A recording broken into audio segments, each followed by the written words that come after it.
Hey guys, Alex here. And first off, sorry for my voice. I am pretty sick right now. Um, on the plus side, I was able to watch the Germany Poland match today, which if I was working, I probably would have missed it. So it's a double-edged sword being sick. So yeah, today I watched the Poland versus Germany match. Before I talk about it, a couple of things. One, the Wales England match. That was quite the game. England did manage to win in the last minute or so. It was, for a while, it was, 1-1, and then England managed to kick one in. I believe it was a substitute who did it too. A last minute substitution. Uh, I know a lot of people from both countries, so, it was overall a good game. But for Welsh fans, it was quite the heartbreaker because they could have came off with a draw, and they ended up, losing at the last minute, so that's pretty hard. And also, Iceland managed to tie their game. I think it was against Portugal. Pretty intense. I didn't get to see the game, unfortunately, but as you guys know, I did mention that for my underdog teams, I want Wales and Iceland to do well. So we'll see what happens. All right. Germany versus Poland. Man, that was a rough game. Granted, nobody really had to win it. I mean, Germany should have won it because, they're the world champions. People expected them, they expected them to win. But, Germany's more of a tournament team. When they come to tournaments, they come out playing really, really well, usually.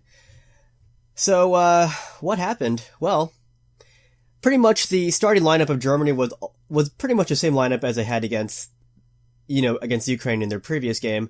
The only difference was, this time Hummels was starting instead of, Mustafi. I think that was the only real difference in this German lineup. So we had, in the back line, we had Hector, Hummels, Boateng, and Huvides. And then in the midfield, we had Draxler, Khedira, Özil, Kroos, and Mueller. And then up front, we had Goetze. And of course, as a German goalkeeper, we had Neuer. And looking at the Polish lineup here, we had the famous Lewandowski. He was playing up front alongside Milic. And these other names, in the midfield, we have Grosicki, Machinsky, Krychowiak, and there's number 16 next to them. In the back line, we had Glick, Pazdan, Piszczek, and number 3. And then for Polish keeping, we had Fabianski. So yeah, I can't pronounce these names, and I'd probably butcher them if I tried to. But yeah, that was the Polish lineup. It looks more like a 4-4-2. But whenever Germany was attacking, it seemed like the whole entire midfield and the Polish defense was out defending. There were usually 8 players in the box whenever Germany was attacking. That's why whenever Germany was attacking, they could not go right down the middle. Every time they tried to dribble down the middle, they would lose possession of the ball. So what ended up happening in this game, Germany had to resort to flank attacks, launching a cross from the wings, and it usually never connected with anybody. Germany had a few chances, granted.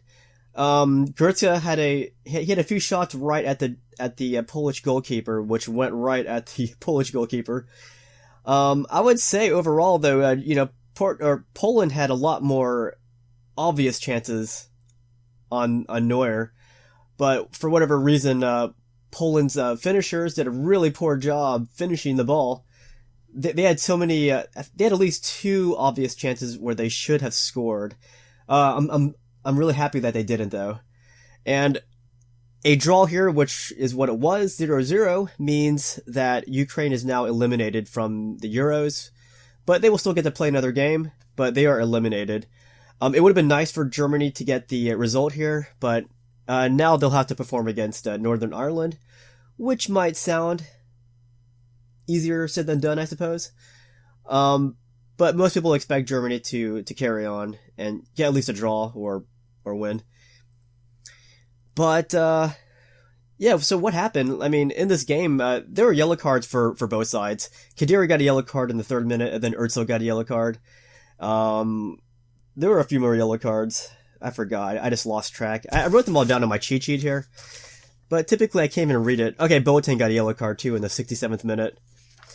Throughout the game, Germany did dominate possession of the ball. Like, in the 35th minute, Germany had 62% possession versus Poland's possession. Germany had 179 passes. Poland only had 70 passes. This is the 35th minute. The 44th minute, Germany had 64% possession. Poland only had 36. Germany had 6 attempts at the goal. Poland only had 2. In the second half, in the 64th minute, Germany had 63% possession. Poland only had 37% possession. It was pretty much that way the entire game. 90th minute, Germany had 63%. Poland only had 37. Germany had 15 attempts on goal. Poland only had 7. Germany had 8 corners. Poland only had 2. So it seems like it would have been favoring Germany, but when you watch the goal attempts, Poland's goal attempts were a lot more close. They were a lot closer than Germany's attempts. But yeah, poor finishing on Poland's behalf. But a lot of this was also due to some pretty damn good German defending. Boateng had a few good saves. Hummels, who started off really poorly in this in the game, he ended up playing a lot better as the game progressed. He got a lot of good saves. Boateng had a really great save. I think it was against Lewandowski. It was just him with Neuer right behind him, and he managed to block the shot. And if he would have missed that deflection, oh man, that would have been a Lewandowski-Poland goal. So I think the German defenders, for the most part, they came through, but at the same time, you had to criticize the German defending for letting Poland have so many open men at the German goal.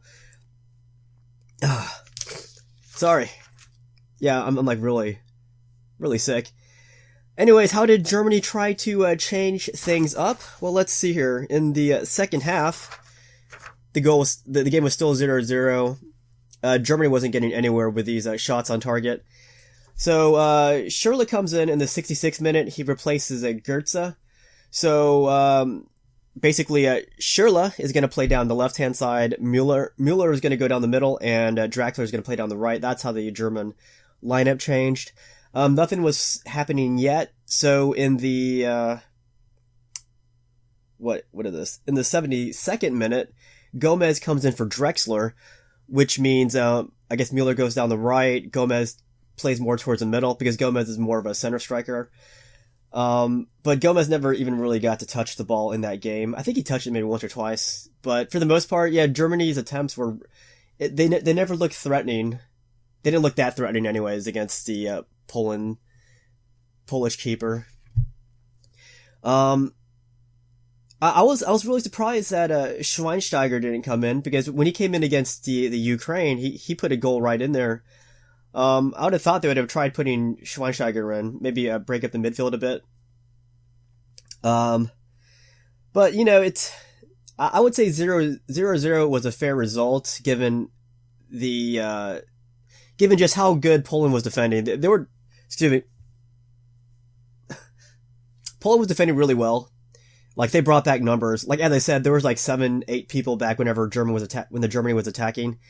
And it was just impossible to go down the middle, so they were forcing Germany to play down the wings, and nothing came of those wing attacks, unfortunately. So I would say 0-0 was a fair result, but I would have loved to have seen Germany pull a score, maybe win it 1-0. But let's hope this is a wake up call for Germany. They need to step up their game. I know Poland played really well on defense, and they also hit back really well with those 2 attempts on the German keeper. Lewandowski played really, really well, but he kept getting denied. So that was, I mean, it's hard to call it a good game. I guess it was a good positional game. I don't know.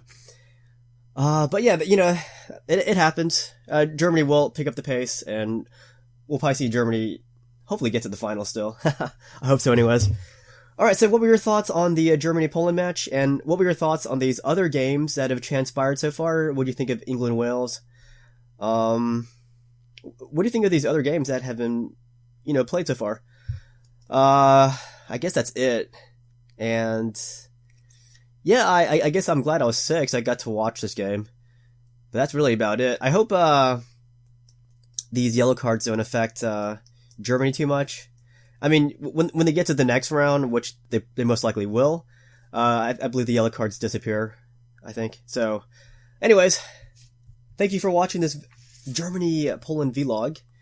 Just wanted to give my thoughts on this. And I guess that's all I want to say.